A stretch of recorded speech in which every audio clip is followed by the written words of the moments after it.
ఆహా, నువ్వా? సర్లే, చెయ్యేదో ఒకటి. నేను ఫస్ట్ టైం చూడగానే ఏదో తెలియని ఫీల్. అందరిలానే అట్రాక్షన్ అనుకున్నా. అట్రాక్షన్ అయితే ఇది రియాక్ట్ అవ్వాలి, కానీ ఇది రియాక్ట్ అయింది. నీతో మాట్లాడుతుంటే నీతోనే మాట్లాడుతున్నట్టు, నిన్ను చూస్తుంటే నిన్నే చూస్తున్నట్టు. అమ్మతో ఉన్నప్పుడు కూడా అంతే. అమ్మ తప్ప ఇంకెవరు కనిపించేవారు కాదు. అమ్మలే నా లైఫ్లోకి అమ్మలా వచ్చు. చాలా హ్యాపీ. ఎక్స్పెక్ట్ చేయలేదు అమ్మ నన్ను వదిలేస్తుందని. ఎక్స్పెక్ట్ చేయలేదు అమ్మలా నువ్వు వస్తావని. ఎక్స్పెక్ట్ చేయలేదు మోసం చేస్తావని. అమ్మలేని లైఫ్లోకి ఇంకా అమ్మేదన్నా రాదు, నువ్వైనా వదిలొద్దని బతిమాలుకున్నా. చీకుట్టిన కుక్కలని వెంటే పట్టాను.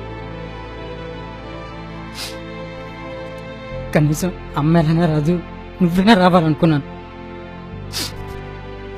చివరి కుక్క కన్నా హీనంగా చూసే కదరా.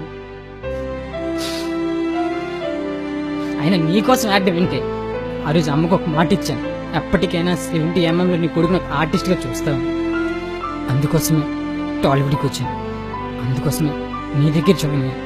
అందుకోసమే నా ఈ ఆడిషన్ కోసమే నా ఈ ప్రయాణం.